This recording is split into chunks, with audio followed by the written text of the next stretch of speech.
Blog Talk Radio. You're listening to Critical Mass Radio. Now, it's our turn.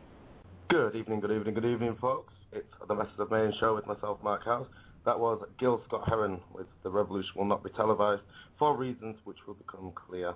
For today, I'm going to be banging on about the mass media and the control of mass media. Those who were listening last week, I have just 10 minutes ago finished ranting about capitalism. I've been going for 7 days straight, just in my bedroom, just ranting. It's all recorded, so if anyone wants 7 days of me ranting about capitalism, that's going to be an 8-disc box set, which you'll be able to pick up from me. Hang on, I'm going to have a little cough. There we go.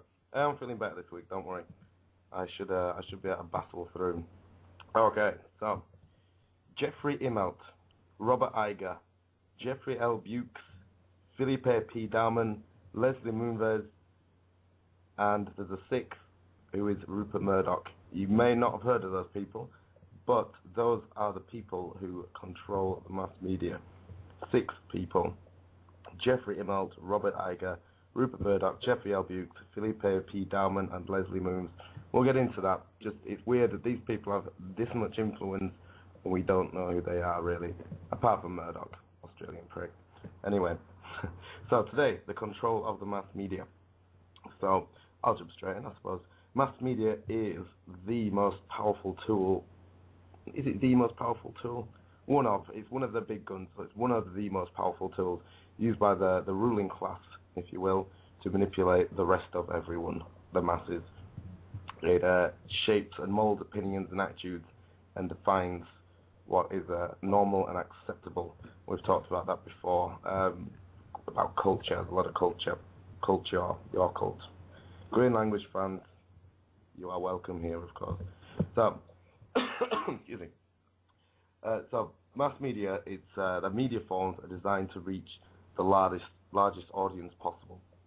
So this is TV, movies, radio, newspapers, magazines, books, records of music, video games, and to a degree the internet. So there's been lots of studies conducted the last century to measure the effects of mass media on the population, so they can find out the best techniques to influence it. And so from these studies has come the science of communications, which you can study in universities and colleges, and it's used in marketing, public relations, and politics. So mass communications are a necessary tool to ensure the functionality of a large democracy or whatever the system it is that you are forcing upon the people. So it's also a necessary tool for a dictatorship. It all depends on its usage again. So, in A Brave New World, Mr. Huxley, you've probably all read A Brave New World, about a dystopian future. So he believes that the population are controlled by an impersonable force, or like a ruling elite, sounds familiar, which manipulates the population through various methods. Obviously, fits in with what I bang on about every week. So in the preface to Brave New World, he wrote, "Impersonal forces over which we have almost no control seem to be pushing us all in the direction of the brave new worldian nightmare. In this impersonal pushing is being consciously accelerated by representatives of commercial and political organizations who have developed a number of new techniques for manipulating, in the interest of some minority, the thoughts and feelings of the masses."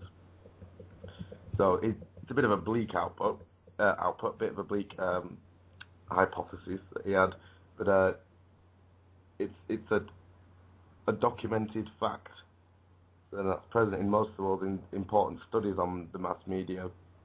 So what I'm going to do first is the big hitters who are studying mass media. I'll just mention a little bit about each of these and how their work has influenced what we know about the mass media and how it's been used. So there's an American intellectual writer and 2-time Pulitzer Prize winner, Walter Lippmann, and he brought forth one of the first works concerning the usage of mass media, this is in the States, in a book called In Public Opinion, which was out in 1922. So Walter Lippmann compared the masses to a great beast and a bewildered herd that needed to be guided by a governing class. It described the ruling elite as a specialized class whose interests reach beyond the locality. This class is composed of experts, specialists and bureaucrats, And according to Lippmann, the experts who are often referred to as elites are to be a machinery of knowledge that circumvents the primary defect of democracy, the impossible ideal of the omnicompetent citizen. The trampling and roaring, bewildering herd has its function to be the interested spectators of action, i.e. not the participants. Participation is the duty of the responsible man, which is not the regular citizen. Mass media and propaganda are therefore tools that must be used by the elite to rule the public without physical coercion. One important concept presented by Lippmann is the manufacture of consent, which is, in short, the manipulation of public opinion to accept the elite's agenda. It is Lippmann's opinion that the general public is not qualified to reason and to decide on important issues. It is therefore important for the elite to decide for its own good and then to sell those decisions to the masses. So a quote from Walter Lippmann here from the book Public Opinion. He writes, "The manufacture of consent is capable of great refinements no one, I think, denies. The process by which public opinions arise is certainly no less intricate than it has appeared in these pages, and the opportunities for manipulation open to anyone who understands the process are plain enough. As a result of psychological research coupled with the modern means of communication, the practice of democracy has turned a corner. A revolution is taking place, infinitely more significant than any shifting of economic power. Under the impact of propaganda, not necessarily in the sinister meaning of the word alone, the old constants of our thinking have become variables. It is no longer possible, for example, to believe in the original dogma of democracy, that the knowledge needed for that management of human affairs comes up spontaneously from the human heart. Where we act on that theory, we expose ourselves to self-deception and to forms of persuasion that we cannot verify.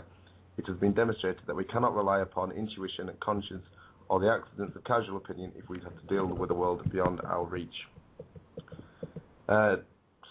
He's a nasty bugger, isn't he, Mr. Lippmann? He was also one of the founding fathers of the Council on Foreign Relations, which I'm sure many of you know about. They're probably the most influential foreign policy think tank in the world. Excuse me. So this should be a little tip-off to the mind state of the elite concerning the usage of the media. Sorry, another quote here about the Council of Foreign Relations from a book called Mind Control in the United States, which is by Steve Jacobson. He writes, "Political and economic power in the United States is concentrated in the hands of a ruling elite that controls most of US-based multinational corporations, major communication media, the most influential foundations, major private universities, and most public utilities. Founded in 1921, the Council of Foreign Relations is the key link between the large corporations and the federal government. It has been called a school for statesmen and comes close to being an organ of what C. Wright Mills has called the power elite, a group of men similar in interest and outlook shaping events from invulnerable positions behind the scenes. The creation of the United States Nations was a council project as well as the International Monetary Fund and the World Bank." So another lovely bunch of guys there. So some current members of the Council for Foreign Relations include David Rockefeller, Dick Cheney, Barack Obama, Hillary Clinton, and the CEOs of major corporations such as CBS, Nike, Coca-Cola, and Visa. That was Mr. Lippmann there. Carl Jung, many of you know of Carl Jung, is the credited as being a founder of analytical psychology, also known as Jungian psychology, which emphasizes understanding the psyche by exploring dreams, art, mythology, religion, symbols, and philosophy. The Swiss therapist is at the origin of many psychological concepts used today, such as the archetype, the complex, the persona, the introvert, extrovert, and synchronicity. He was highly influenced by the occult background of his family, and his grandfather, Carl Gustav, was an avid Freemason, and he was Grand Master, apparently. And Jung himself discovered that some of his ancestors were Rosicrucians. So this might explain his interest in Eastern philosophy and Western philosophy, and alchemy, astrology, and symbolism. So one of his most influential ideas was the concept of the collective unconscious. So from his book, The Concept of the Collective Unconscious, he writes, "My thesis then is as follows. In addition to our immediate consciousness, which is of a thoroughly personal nature and which we believe to be the only empirical psyche, there exists a second psychic system of collective, universal, and impersonal nature, which is identical in all individuals. This collective unconscious does not develop individually, but is inherited. It consists of pre-existing forms, the archetypes, which can only be conscious secondarily, and which give definite form to certain psychic contents." So what he's saying is that the collective unconscious transpires through the existence of similar symbols and mythological figures in different civilizations. So archetypal symbols that seem to be embedded in our collective subconscious, and when we're exposed to them, we demonstrate a natural attraction or fascination with them. So a lot of occult symbols, or sigils, even when they're combined, if you combine a lot of archetypes, you create a sigil. So a lot of occult symbols can exert a great impact in people,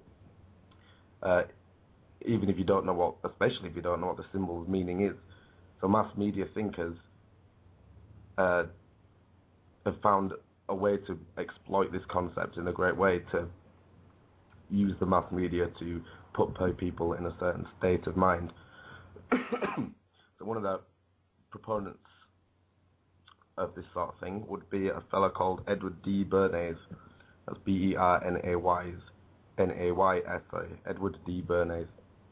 So he's considered to be the father of public relations, and used concepts discovered by his uncle, Sigmund Freud, to manipulate the public using the subconscious. So he shared Lippmann's view of the general population by considering it irrational and subject to herd instinct. And so Bernie thought that the masses needed to be manipulated by an invisible government to ensure the survival of democracy. Yeah, sounds like democracy, doesn't it? Hang on, I'll just come to a quote here, and it's quite long, and I just need to see what it's from. Okay, so he writes in a book subtly titled Propaganda that the conscious and intelligent manipulation of the organized habits and opinions of the masses is an important element in democratic society. Those who manipulate the unseen mechanism of society constitute an invisible government, which is the true ruling power of our country. We are governed, our minds are molded, our tastes are formed, our ideas suggested, largely by men we've never heard of. This is a logical result of the way in which our democratic society is organized. Vast numbers of human beings must cooperate in this manner if they are to live together as a smoothly functioning society. Our invisible governors are, in many cases, unaware of the identity of their fellow members in the inner cabinet. So, he was responsible with Bernay for marketing campaigns that changed the functioning of American marketing and society. He basically almost single-handedly created consumerism by creating a culture where Americans bought for pleasure instead of buying for survival. And he's lauded by economic libertarian, right-wing sort of douchebags over in the States, and was actually voted in the top 100 list of most influential Americans. Only a couple more of these, and I'm going to stick a song on.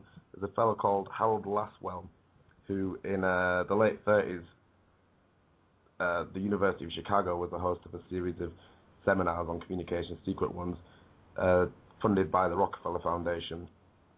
And Harold Laswell was a political scientist and a communications theorist, and he specialized in analyzing propaganda. So he was also of the opinion that democracy could not sustain itself without a specialized elite shaping and molding public opinion through propaganda.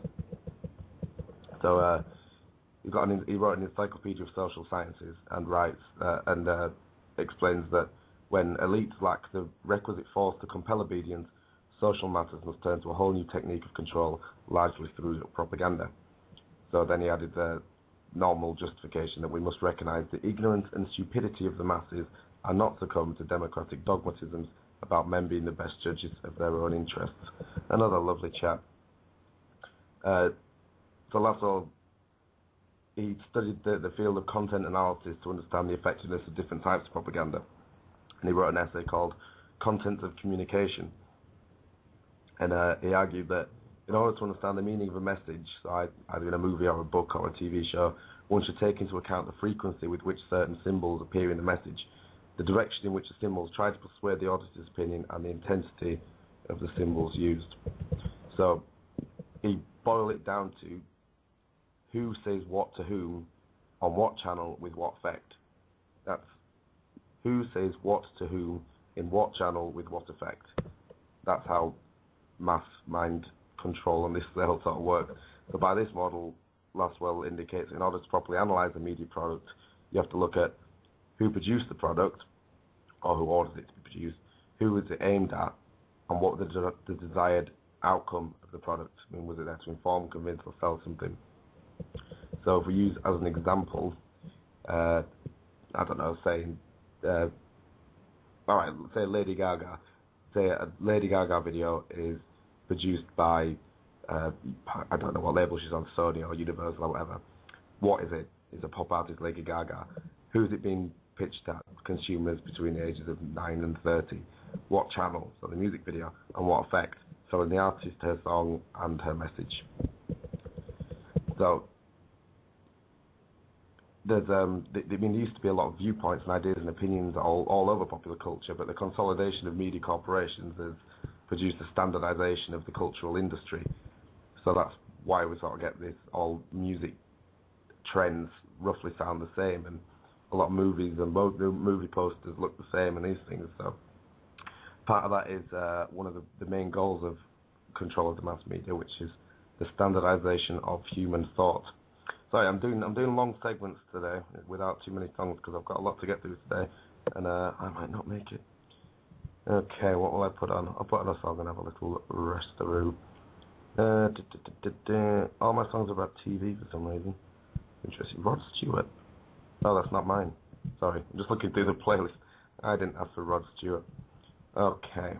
I'll play Frank Zappa. Everyone likes Frank Zappa except people who don't. This is Frank Zappa with a song about TV, which will become quite obvious. I'm the Slime. Hey, my name is on that. Did you hear? I'm all proud. Yes, make sure you get yourself down to that if you are not already planning to do so. It should be a cracker.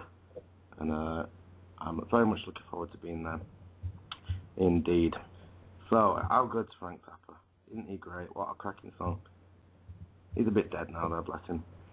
Anyway, we were talking about mass media and the control of mass media and what it hopes to do and who's doing it. We will get to that sort of thing as well. So we were talking about the standardization of human thought, which is one of their main goals. So the last few decades have seen series of mergers from the media companies. So now there's a small oligarchy of media conglomerates, and the TV shows we follow, the music we listen to, the movies we watch, the newspapers, they're all produced by, in Britain, it's something like 8 or 9 companies. There's only 2 or 3 British ones. What I mean is that there's only, in Britain, we still get the 6 major American ones, which I'll get to, and 2 or 3 British ones who own all these things, which are put out to us. I'll get into that in a sec. So anyway, the owners of these conglomerates, they've got close ties with the world's elite, and in some ways they're so close to the elite, they're the voice of the elite, if you want to call them the elite. I don't really like calling them that, to be honest. So by owning all the possible outlets and having the potential to reach that many people, these conglomerates have got the power to create in the minds of people using a single and cohesive worldview. So they're trying to engender a standardization of human thought. So this links in a little bit now with what we were talking about last week or the week before I think, controlled opposition. So even movements or styles are considered marginal are actually just extensions of mainstream thinking. So the mass media will produce its own rebels who look the part but are still actually part of the establishment and don't question any of it. So a lot of music artists wouldn't fit the mainstream way of thinking, but they are part of the mainstream of thinking, or just on an edge of it to try and sell that bit. And if you try and say anything that really, really doesn't fit in with the mainstream way of thinking, you'll be rejected and forgotten by the conglomerates, which in turn makes them virtually disappear from society itself. But ideas are deemed valid and desirable to be accepted by whoever is making these decisions. They're very cleverly marketed to the masses so they can make them like a self-evident norm. So, one of the fellows we were talking about before the songs there, Edward Bernays, he wrote in the book Propaganda in 1928, he saw the power of, or the potential even then, I suppose, of films. And he wrote that the motion picture is the greatest unconscious carrier of propaganda in the world today. It is a great distributor for ideas and opinions. The motion picture can standardize the ideas and habits of a nation because pictures are made to meet market demands. They reflect, emphasize, and even exaggerate broad popular tendencies rather than stimulate new ideas and opinions. The motion picture avails itself only of ideas and facts which are in vogue. As a newspaper seeks to purvey news, it seeks to purvey entertainment. Some thinkers of the time, in the 30s, late 20s and 30s, had spotted how dangerous this could be. Theodore Adorno and Herbert Marcuse are on the record of identifying main problems with cultural industry. So they were worried that it could reduce human beings to a state of mass by hindering the development of emancipated individuals who are capable of making rational decisions. It could replace the legitimate drive for autonomy and self-awareness by the safe laziness of conformism and pacifism, and validate the idea that men actually seek to escape the absurd and cruel world in which they live by losing themselves in a hypnotic state self-satisfaction. Does that sound familiar?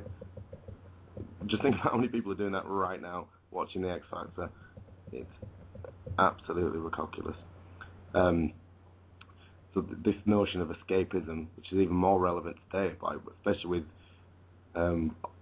video games, even online video, especially online video games, you hear about these people who spend actual real world, well, that's an oxymoron in itself, real world money, but you know what I mean, spend their lives on, what's it called? Second Life, I think it's called. People have whole lives and get married and run shops and things on there. Or even just regular video games. I know that for a little while at university I got into playing Grand Theft Auto, and it was all I did for about 2 weeks. Just played a video game. It's ridiculous when you think about it. So, and you can see the way TVs are going now. You have 3D TVs, smart TVs, so you can do everything through this one wonderful screen in your house. So the people who are constantly seeking state-of-the-art entertainment will resort to getting these biggest budget products that can only be used by the biggest media corporations. And then what do they see through this? They see calculated messages and symbols which are nothing more, nothing less than entertaining propaganda. And we've all been trained to love our propaganda to the extent that we'll spend money to be exposed to it. So propaganda in political, cultural and commercial terms isn't any more the coercive, authoritative communication form that you would get in a dictatorship. It's become synonymous with entertainment and leisure and pleasure time. Just another Aldous Huxley quote here from the preface to Brave New World. He writes, "In regards to propaganda, the early advocates of universal literacy and a free press envisaged only two possibilities. The propaganda might be true or it might be false. They did not foresee what in fact has happened. Above all in our Western capitalist democracies, the development of a fast mass communications industry concerned in the main neither with the true nor the false, but with the unreal. The more or less totally irrelevant, in a word, they failed to take into account man's almost infinite appetite for distraction." Appetite for distraction, that would have been a good name for the show. Anyway, so a single piece of media doesn't have by itself a lasting effect maybe on the human psyche, but the mass media, just by virtue of it being virtually omnipresent, creates a living environment that we evolve in on a daily basis. It defines the norm and it excludes the undesirable. In the same way that a carriage horse wears a blinder so they can only see what's in front of them, we're like that horse with blinders on as a general populace. We can only see what we're supposed to see or where we're supposed to go. So a quote here from a chap called Jacques Ellul, who writes, "It is the emergence of mass media which makes possible the use of propaganda techniques on a societal scale. The orchestration of press, radio and television to create a continuous, lasting and total environment renders the influence of propaganda virtually unnoticed, precisely because it creates an environment, creates a constant environment. Mass media provides the essential link between the individual and the demands of the technological society." So one of the main reasons that mass media has been so successful is because the extensive amount of research on cognitive science and human psychology that's been applied to it.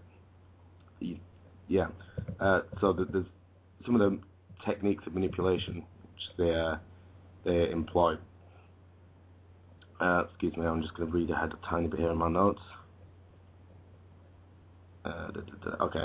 The drive to sell products and ideas to the masses has led to an unprecedented amount of research on human behavior and psychology.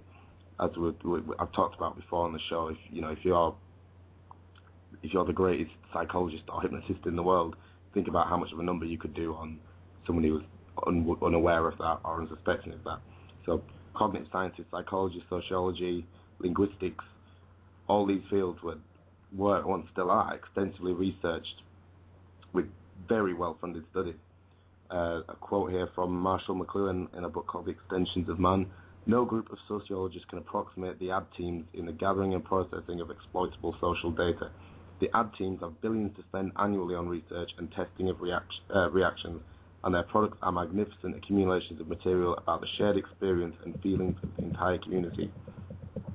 So what he's saying there is that there's all this, there's teams of sociologists and scientists who are trying to find this stuff out and learn about the human psyche and that, but the people who are actually making headway with it are working in the marketing industry and in the propaganda industry, if you will. And the results of those studies, which we never really find out, are applied to adverts, movies, music videos, and other media to make them as influential as possible. And so the art of marketing is highly calculated and scientific, because it's got to reach the individual and the collective consciousness. And if there's a high budget cultural product, so a music video is never just a music video. There's going to be images and symbols and meanings that will be strategically placed to generate a desired effect. Another quote from Jacques Ellul from a book called Propagandes. I expect he's French. It is with knowledge of human beings, his tendencies, his desires, his needs, his psychic mechanisms, his automisms, as well as knowledge of social psychology and analytical psychology, that propaganda refines its techniques, which is absolutely true. So today's propaganda never really uses rational or logical arguments. It just directly taps into humans' primal needs and instincts or fears, as we talked about, the exploitation of human fears. So it can generate an emotional and irrational response. Because if we always thought rationally, we probably won't buy 50% of what we have. Babies and children are found in adverts that target women for a reason, because studies have shown that images of children trigger in women an instinctual nurturing, caring, protecting feeling, which will lead to a sympathetic bias toward the advert. There's quite a famous 7-Up advert. It's quite old, I think it's 50s or 60s, and it's a baby drinking a bottle of 7-Up like it would a bottle of milk. It's quite a creepy picture, really. You'll probably be able to find that on the YouTube somewhere. One of the other techniques they can use like this is, of course, sex sells. So sex is ubiquitous in mass media, and it draws and keeps the viewer's attention. It directly connects to our animal need to breed and reproduce, and when it's triggered, this instinct can overshadow any other rational thoughts in our brain. Then, of course, they can't do this necessarily directly, so they have to go for subliminal advertising, which is, you might not think it actually happens, but it does. I've got some examples, which I wonder if I could post a link during a song. I'll see if I can do. So subliminal perception. So what if messages are able to reach the viewer's subconscious mind without the viewer even realizing that it's happening? So I've talked before about things like putting sunshine in adverts, and cereal adverts will often have corn waving around because it looks wholesome and you identify with it.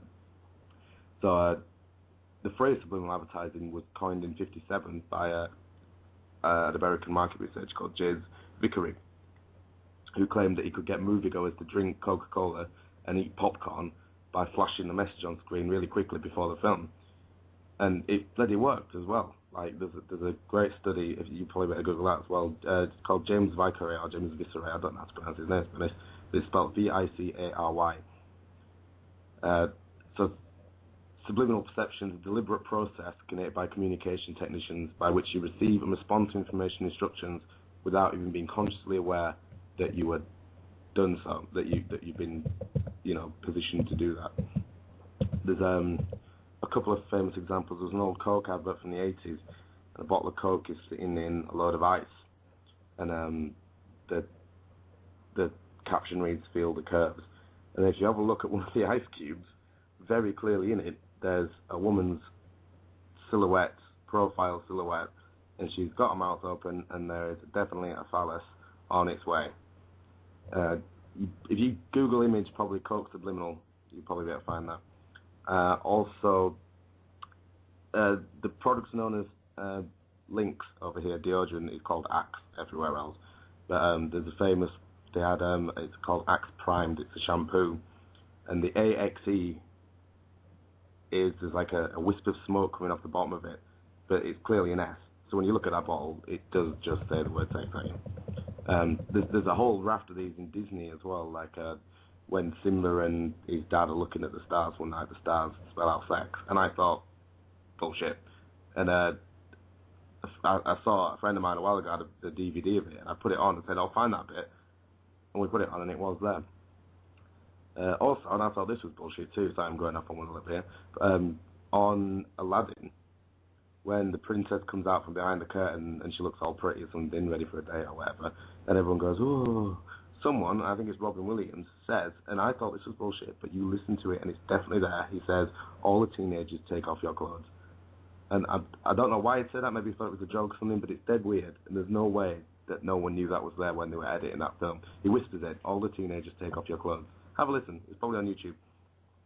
So anyway, there was a team from University College London, which was funded by the Wellcome Trust, I don't know who they are, anyway. They found that subliminal perception was particularly good at instilling negative thoughts as well. So there's been speculation about whether it can process emotional information unconsciously, so pictures, faces, or words. And they showed that people can perceive the emotional value of subliminal messages, and have demonstrated conclusively that people are much more attuned to negative words. A famous example of this was in George Bush's, he ran some ads again. I think this was done on purpose, because why would they be beating each other up like that with subliminals? It didn't really make a lot of sense to me, but it's there. The word rats, it says Democrats on the screen, and the Democrats comes towards the screen and vanishes, but they leave the word rats hanging out there for too long. And I think it might even flicker or flash. And then you see just the word rats hits you, and you don't even really notice it hits you, but it wasn't done very well, or it was done specifically, purposely badly so that you would see it, I don't know. But you can see that on YouTube as well. I should have really put these links up, shouldn't I? I should have just banging on about them. I've been whittling down you people with my loud, obnoxious protest song, and now I'm going to move on to a little section called desensitization. Synchromysticism, maybe. So, in the past, when changes were imposed on populations, they were, like it said in that song, like they meant it references Tiananmen Square, so they take to the streets and they protest and they riot. So the main reason for this clash was that change was clearly announced by rulers and understood by the population. It was sudden, and its effects were there and in your face, and if you didn't like it, you would march, and if you did like it, you would go and counter-march or have a fight, or, you know. But today, when the elite needs to be part of this agenda to be accepted by the public, it's done through desensitization. So this, an agenda which might go against the public's best interests, it's slowly, gradually, and repetitively introduced to the world through movies. You can involve it in the plot, music videos, so you can make it look cool or sexy, or the news, so you could present it as a solution to the problem. So after several years of exposing the masses to a particular agenda, they can then openly present the concept to the world, and because of this mental programming, it's created either with general indifference or as passively accepted. This is a technique that's come straight from psychotherapy. A quote here from Steve Jacobson again in his book Mind Control in the United States. The techniques of psychotherapy, widely practiced and accepted as a means of curing psychological disorders, are also methods of controlling people. They can be used systematically to influence attitude and behavior. Systematic desensitization is a method used to dissolve anxiety, so the patient, brackets public, is no longer troubled by a specific fear, a fear of violence, for example. People adapt to frightening situations if they're exposed to them enough. That doesn't mean that the fear goes away, by the way. You still get the fear. You're just not sure what it was. So, predictive programming, they call it. It's often found in sci-fi films and the like. It will often present a specific image of the future, usually one that's desired in some way by the powers that shouldn't be, and that also becomes in your mind then in inevitability. So that old phrase or saying, which I actually picked up from Star Trek: The Next Generation. Whoopi Goldberg's character Guinan said it to Picard: "A man who believes he will die tomorrow will probably find a way to make it happen." So a decade ago, the public was being desensitized to war in the Arab world, and today the population has gradually been exposed to mind control or transhumanism. It's described as the externalization of the hierarchy. That's the hidden rulers slowly are getting a little bolder and unveiling themselves. So people who have a sufficient enough conscience, such as us, listening to this show or this radio station, I should say, and talking about these things. Anyway, Lippmann, Bernays, and Laswell, as we talked about earlier, they've all declared that the public are not fit to decide their own fate. So that's the inherent goal of all of us, really, decide your own fate. Instead, they call for what's called a cryptocracy, a hidden government, a ruling class in charge of a bewildered herd. And as our ideas continue to be applied to society, it's increasingly apparent that an ignorant population is not an obstacle the rulers deal with. It's something that they needed and it's desirable. And it's necessary to ensure total leadership. An ignorant population doesn't know its rights, it doesn't seek a greater understanding of issues, it doesn't question authority, it just follows trends. And popular culture will cater to that, and it will nurture this ignorance by continually serving up mind-numbing entertainment and spotlighting degenerate celebrities to be idolized. And, well, I don't want to jump too far ahead into solutions because I'll be doing that, and there's separate sections of the whole show later on in many months. But if there's a way to stop this, well, yeah, there is. Turn off your TV, stop buying the crap and read a book or something, I don't know. I say that, but I'm a massive hypocrite because I've got Back to the Future 3 on the screen behind my computer screen. This goes for everything except the Back to the Future films, by the way, which are genius. Anyway, I'm going to wrap up this section with a quote from Thomas Jefferson, who was a patchy character at best, but he did have some words of wisdom every now and again. If a nation expects to be ignorant and free, it expects what never was and never will be. There you go, Thomas Jefferson. Excuse me. Okay, I found a clip earlier of someone's put together a little sort of compilation of Bill Hicks, David Icke, and I think Alex Jones is in there talking about mass media control and that sort of thing. It is 10 minutes long or so. I'm going to stick it on because I hope the sound goes through okay because some of the sound's a bit dodgy, but let me know. It's great. Anyway, I'm just going to stick it on. This isn't me doing lazy radio. It is that a little bit, but it is important as well, so I'm going to stick this on. There you go. Bit of an audio clip. David Icke, a little bit. Bit of Alex Jones. It was mostly Bill Hicks, though, wasn't it? It's kind of hard to tell the difference between Alex Jones and Bill Hicks sometimes. Alex Jones is the one who was screaming his face off. See, we're talking about on the chat room a bit there if we like Alex Jones or not. I kind of do a bit. I like it when he gets all mad and starts banging the table and screaming. I don't know. Maybe sort of getting that out vicariously through him. Maybe when he does that, because. But I don't know. Possibly a controlled opposition type fella. But I don't know. Who am I to say? Who am I to say? Maybe I'm controlled opposition. Who knows?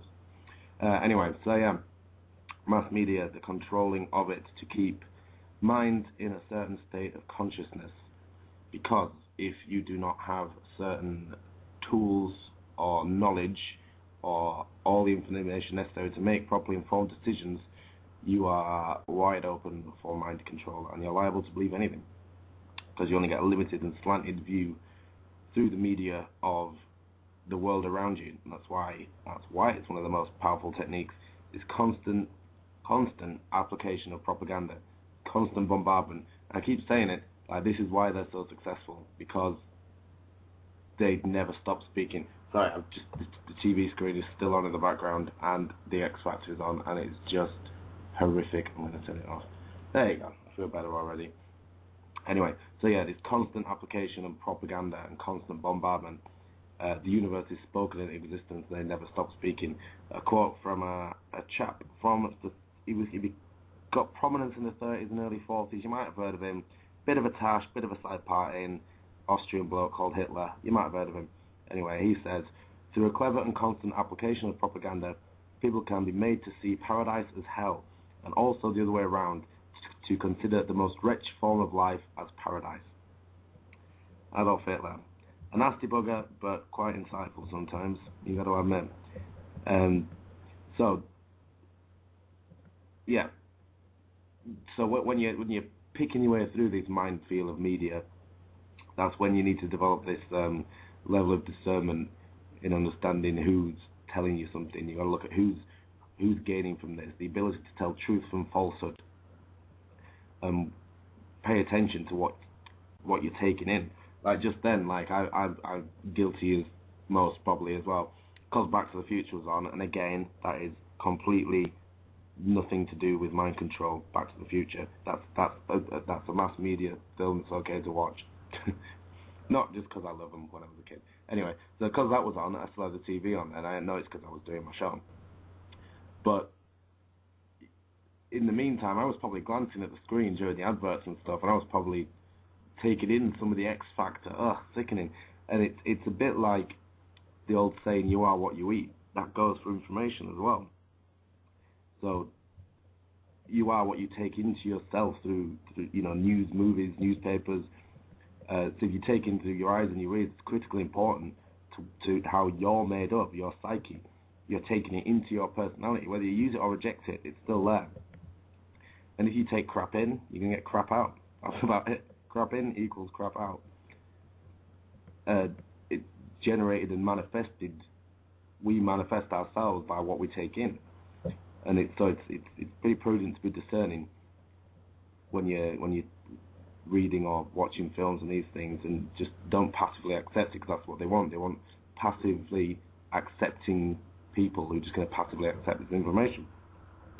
How many people choose what they watch rather than just watch what's on? Like, I know I don't mean to diss my own family too much, but I know that my mum and stepdad, bless them, like they just get in after they've done their work or whatever, been in the pub, and they just turn on the TV, and whatever's on's on, and they'll just sit and watch it. And they passively accept it. They're not going out and killing anyone about it, but they soak it up. You soak it up in your brain somewhere. It's all there. And again, that's what they want. They want you to accept. Excuse me. Again, passively accept this. And one of the reasons they want you to do this is so you get into this general sort of feeling that what's going on around you's got nothing to do with you, and it's not your personal responsibility, because it's on the TV tell you that that's what's going on. The news is there, and someone else is dealing with that. The controls will deal with that. And this is another one of those cases where, they're selling this, and we are being, as a population, we are being controlled by them. They're selling it, but we're the ones buying it. We're the ones who decided, we'll do that. We don't want to have to think. We don't want to have to do any work on ourselves. We don't need to gain any spiritual strength or anything like this. We'll just let them. You entertain me. Here we are now, entertainers. Kurt Cobain said. So, you need to build up a little spiritual strength if you're going to see through what you're being taught a lot of the time, even if something that seems pretty innocuous, like Coronation Street. I don't want to get into a breakdown of Coronation Street particularly, but that's an idea that what's going on the telly is more important than what's going on in your life. I don't know. Anyway, also this idea, especially through the news, that we're secondary and inferior to the authorities and to our leaders, and we just believe what they have to say. There's no more journalism anymore. The journalists just take what they take from a press release that someone else puts out. That's not journalism. And they put this on the screen. And 95% of people will fall for this. I saw it on the news. Like letting someone else be the arbiter of truth. And you have to listen to someone who knows better.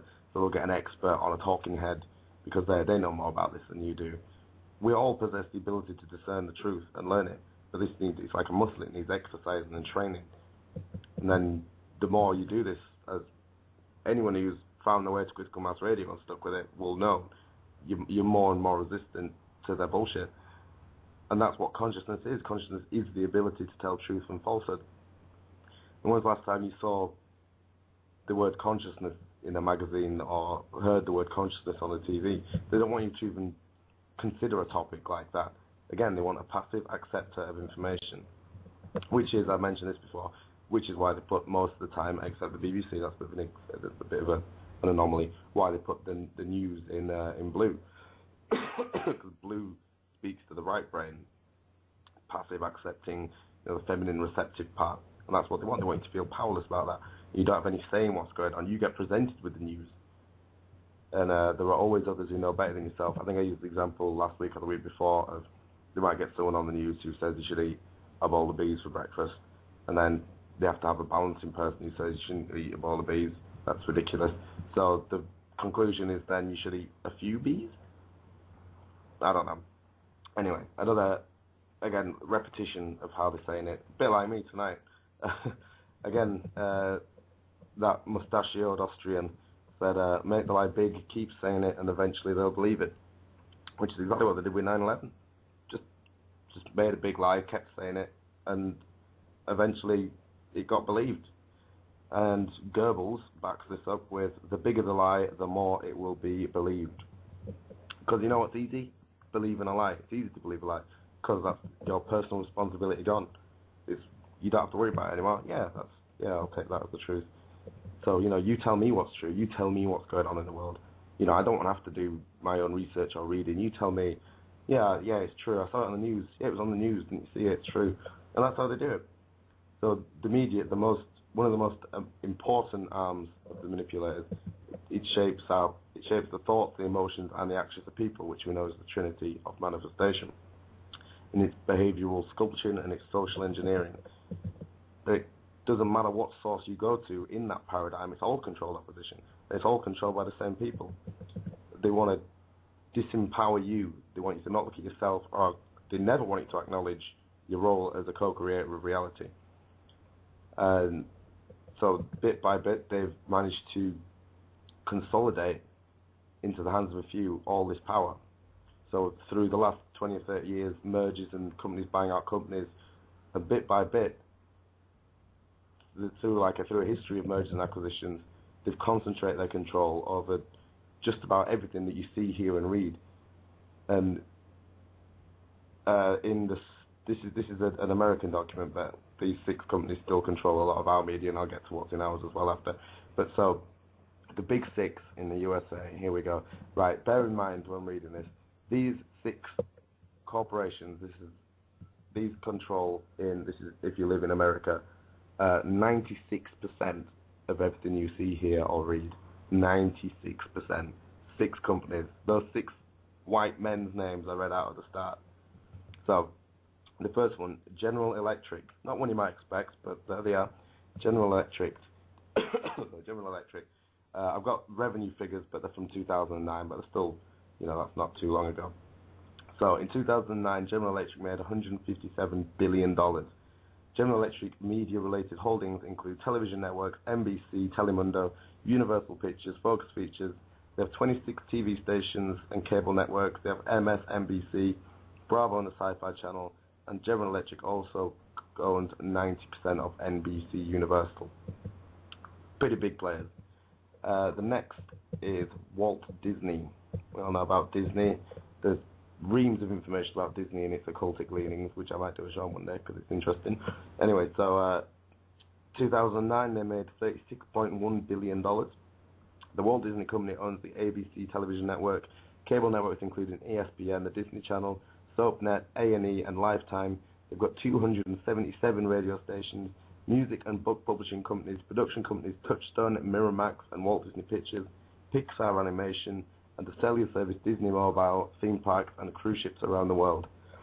The third company is News Corp. We all know about News Corp. In 2009, they made $30.4 billion. News Corp's media holdings include the Fox Broadcasting Company, everyone's favorite, television and cable services such as Fox, Fox Business, National Geographic, and FX, print publications including the Wall Street Journal, the New York Post, the TV Guide, the magazines Barron's and Smart Money, book publisher HarperCollins, film production companies 20th Century Fox, Fox Searchlight Pictures, and Blue Sky Studio. Numerous websites including MarketWatch.com, and non-media holdings include the National Rugby League. Another company, the fourth one, Time Warner. who made a paltry $25.8 billion in 2009. Time Warner, however, is still the largest media conglomerate in the world, with holdings including CNN, the CW, HBO, Cinemax, Cartoon Network, TBS, TNT, America Online, MapQuest, Moviephone, Warner Brothers Pictures, Castle Rock, New Line Cinema, and more than 150 magazines, including Time, Sports Illustrated, Fortune, Marie Claire, and People. Then we have Viacom, who made $13.6 billion. Viacom holdings include MTV, Nickelodeon, Nick at Night, VH1, Comedy Central, Paramount Pictures, Paramount Home Entertainment, Art of Entertainment, Music Game Development, Harmonix. Viacom 18 is a joint venture with the Indian media company Global Broadcast News. Then we have CBS, who made $13 billion in 2009. CBS Corporation owns CBS Television Network, CBS Television Distribution Group, Showtime, book publisher Simon & Schuster, 30 television stations, CBS Radio Inc., which has 130 stations, and CBS is now the leading supplier of video to Google's new video marketplace. So there you go, the 6 corporations that control 96% of everything you see, read, and hear. If you live in the States, we've got a couple more over here in Britain, believe it or not. Another interesting little fact, if you look at the logos of these 6 brands, 3 or 4 of them have an I in, and Viacom is almost entirely made up of pyramids, just as a little aside there. So yeah, pretty scary stuff, I would say. In Britain, I'm going to a little thing about Britain now. In Britain now, Rupert Murdoch owns best-selling tabloids The Sun, as well as broadsheet The Times, The Sunday Times, 39% of satellite broadcasting network B-Sky B. B-Sky B in turn owns a significant part of ITV and 5% of Shine Limited. In March 2011, the United Kingdom provisionally approved Murdoch to buy the remaining 61% of B-Sky B. Daily Mail and General Trust and own the Daily Mail and the Mail on Sunday, Ireland on Sunday, and the Metro. I did not know that before I was doing this, that the Daily Mail secretly run the Metro. And control a large portion of regional media, including a subsidiary Northwood Media, in addition to large shares in ITN. And there's a fellow called Richard Desmond who owns OK Magazine, Channel 5, The Daily Express, The Daily Star. The Evening Standard and The Independent are both owned by Russian businessman and ex-KGB agent Alexander Lebedev. Excuse me. So, not much better over here even. And we have the BBC as well, which we all know is not up to much. To put it mildly, you could probably do another show on the BBC. So yeah, 96%, almost a complete monopoly, and a lot of that through TV and film. TV again, so I think this has come up on here before. Television, bit of green language, television. Whether it's intended or not makes no difference. That's green language, that's how it works. The language of the birds. So 96%, almost a complete monopoly. And if you think that's acceptable, then you're completely insane.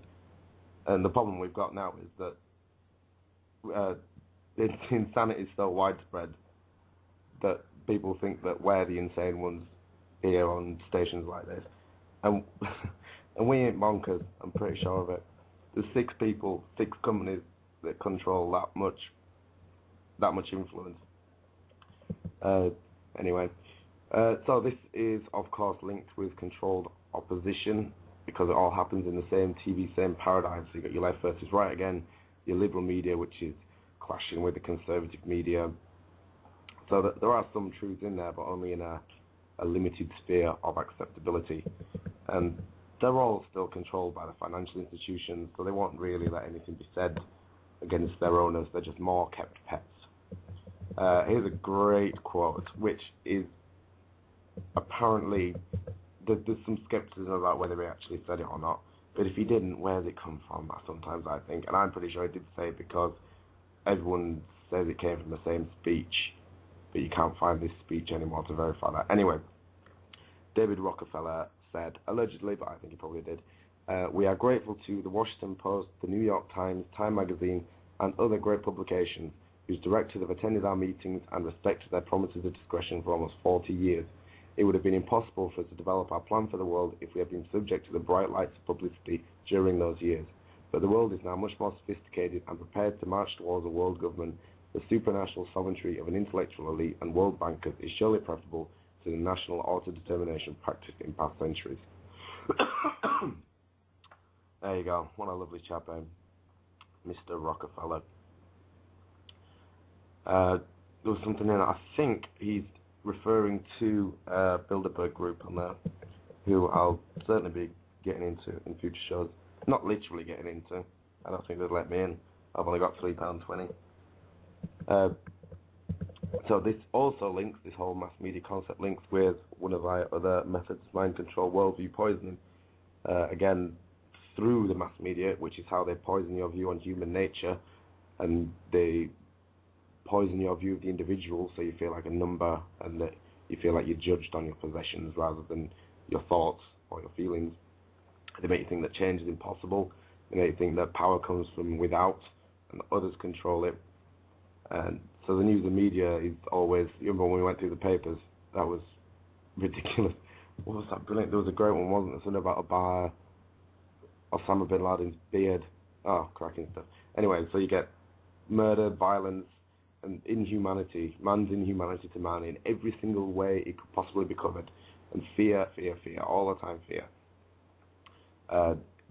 Even if it's not, a human nature fear, it's violent, floods or fires or, manufactured lack or a blizzard or something like that. So this is another self-perpetuating cycle then, because you see this, you get conditioned to this, and you get desensitized to it, and then you start to act like this yourself. I think there's something to be said. I can't remember where I've read this, and it's just occurred to me. But I remember reading an article or an interview or something with someone whose idea was that if you really want to change all of humanity, you only need one generation's mind. And the theory was that generation was the post-war baby boomer generation, because they're the first generation who grew up in front of the TV. And it's them now who are in charge of the world, and that's perpetuating itself now, and that's why they're having a real march towards their total hegemony. What is the best way to pronounce that? I never know. I'm going to say hegemony, because I like a hard G. Okay, I'm going to stick a song on, and then I'll start to think about wrapping things up, I suppose. Got a little bit more. I'll have another rant first. Typical. Okay, this is quite a longish song, actually, but this is all about... I don't just pick these songs arbitrarily, I do have some sort of thought in them. So I guess to make it seem a little more engaging, I'll tell you what the song's about. But this is it's by a band called Tool, who are an excellent band of very high consciousness, intellectual individuals who are very well versed in mind control and the occult and political machinations as well. And this is a song about how people live vicariously through their TVs, and I think the chorus is something I want to watch things die from a good safe distance, and that's passively accepting, if you like. So this song is called, subtly, Vicarious. It didn't really come through, I don't think, the lyrics there. I've just Googled them, and they're brilliant. Let me just read these out. Sounds like I'm reading poetry now. Reading poetry on internet radio. What have I become? Okay, anyway, this is what the lyrics were to that song then. Eye on the TV, because tragedy thrills me, whatever failed it happens to be. Killed by the husband, drowned by the ocean, shot by his own son. She used the poison in his tea and then kissed him goodbye. That's my kind of story. It's no fun till someone dies. Don't look at me like I'm a monster. Frown out your one face, but with the other stare like a junkie into the TV. Stare like a zombie while the mother holds the child, watching him die. Hands to the sky. Why oh why? Because I need to watch things die from a safe distance. Vicariously I live while the whole world dies. You need it too, don't lie. Why can't we just admit it? There's another 8 verses there, so I'm not going to read all of them. But, hang on, that's a great one. I just like this line. This verse. Credulous at best, your desire to believe in angels in the hearts of men. Pull your head out of your hippie haze and give a listen. Shouldn't have it say again. The universe is hostile, so impersonal. Devour to survive, so it is, so it's always been. We all feed on tragedy, it's like blood to a vampire. There you go. Tool, cracking stuff. Okay, I'm going to wrap things up covering something I covered a little bit before in, I forget which episode I was covering it in before. No, it's gone. I was banging on about culture anyway. So, I am sort of treading other ground here a little bit, but I'll go through it again because I was quite pleased with this little speech which I have, so I'm going to do it again. And it fits in. I said at the time I'd do it again, and I was sort of treading on my own toes here. So basically what I was going to say was that everyone knows how insipid and inane most TV programs are, and it's clear to anyone who spends an hour in front of primetime TV that the sitcoms, news and commercials are deliberately designed to appeal to the lowest common denominator levels of taste and intelligence and attention span in the intended viewers. And it's been a cliche for generations to say that TV is mindless entertainment, but most people don't really see this as any objection to watching TV. It's not hard to come to associate inanity and irrelevance with entertainment, to come to assume that being entertained means giving your critical and creative faculties a rest, because it's so tiresome to be critical and creative anyway. And in a society that seems intent on taking nothing seriously outside of the professional world of production or exchange of goods or services or the accumulation of wealth, it seems only natural that we'd spend our leisure time in the least constructive manner possible. But the negative effects of watching TV are more complicated than you might first think, though. Our dependence upon TV and other manifestations of homogenized mass media to keep us entertained, such as it is, has informed our economic, social, and personal ramifications for us all. Our relationship with this media is one of spectator to spectacle, and life itself is less fulfilling for those who watch it than it is for those who are on the screen. So the spectator-spectacle relationship is revealed by the godlike status of stars in our society and other public figures. So the media depend partly upon the glamorization or even the deification, a lot of the time, of personalities. You know, whoever, Tom Cruise, Lady Gaga, whoever. And these people are not that much different or more exciting than the rest of us. In fact, so many of them can move from one role to another, from model to rock star or pop star to actor or actor to president, if you will, without anyone betting an eyelid. It's proof that their mere status as public figures and not their unusual talents in a given field that make them newsworthy. And so much useless information about these individuals is spewed at us daily that you can't help but pay attention. You probably know more about Russell Brand's new girlfriend than you know about your own neighbour. And perhaps you even begin to live vicariously through Katy Perry or whoever, as the media present her as a personification of feminine charm and danger and living a life vastly more interesting than your own. Even worse, we know more about fictional characters than we do about real people. If you listen to people in their casual conversations, you hear how much time they waste talking about TV shows and old movies or comic book characters. We could be making better plans for our own lives or getting to know each other better. We instead spend our time exchanging useless information that the media's pumped into our heads. And the more time we spend wondering about who's going to be NME's Band of the Year next year, the less time we have to make more of our own lives. And it's designed like this. So when television companies or movie producers convince us that entertaining, exciting life is not something that exists all around us or could exist there, but instead can only be found in the lives of celebrities or in movies, they get to sell life itself back to us. So when you spend your spare time watching TV rather than travelling or playing football, or you come to believe that the most excitement you can have is watching a travel show or a soap opera or watching football on TV.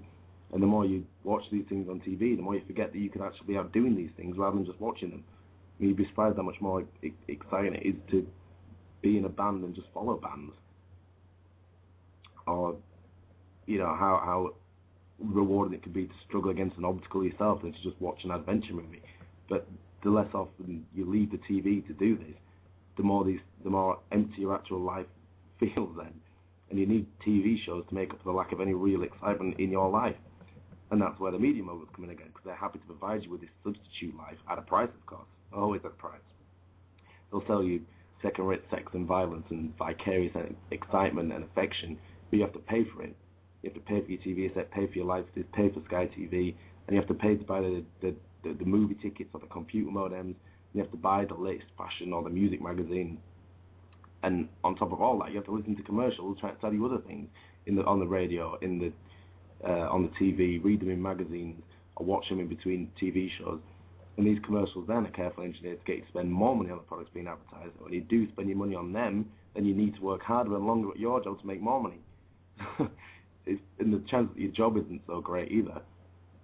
So you start, rather than making you feel alive that you don't need TV anymore, your job probably makes watching TV seem like a thrilling comparison. So you might feel exhausted when you finish work for the day and you don't have the energy to do anything but turn on the TV. And you might even come to associate doing things with working and thus being exhausted and dissatisfied, and watching things with being off the clock or feeling free. So you find yourself seeking meaning in life. And it'd be funny if it wasn't so tragic. As like the job you put all your effort into is something to do with the media or marketing industry, as lots of jobs do, especially up here in the north these days, especially Manchester now. Maybe you work at, probably no one who listens here works at an advertising agency. You might work at a TV station. I've got friends who do. Or some business that makes and markets a product that's completely useless to humanity, but that everyone buys because it's so heavily advertised. Coca-Cola, is that the most beautiful drink that's ever been tasted? No, but it's just the most heavily advertised. But while you're getting burned out and missing out on real life, on visceral, intense experience, you can just buy a cheap substitute, and you're supporting the same system that's wasting your time until you die. And, do you want to look back on your life from talking about Coronation Street? Are you satisfied to watch other people do what you could be doing for yourself? If you didn't waste so much time watching or spend so much time working at a job you hate to buy these things you don't need to pay for more watching. So, again, the solution's simple here if you want it. It's easy to turn off your TV and stop caring about what... I can't even think of an example. It's easy to turn off your TV and stop worrying about what Rihanna's doing, and start caring about what your friends are doing, or your enemies doing, or what your, boyfriend, girlfriend, your stepmom, whatever. Walk out of your little cell blocks from home or office or whatever, and do without the fancy clothes or brand new stereo, so you'll be free to live your life as you, a life that's filled with experiences and where you're master of your own fate rather than just a victim of a dull job and a few advertising campaigns.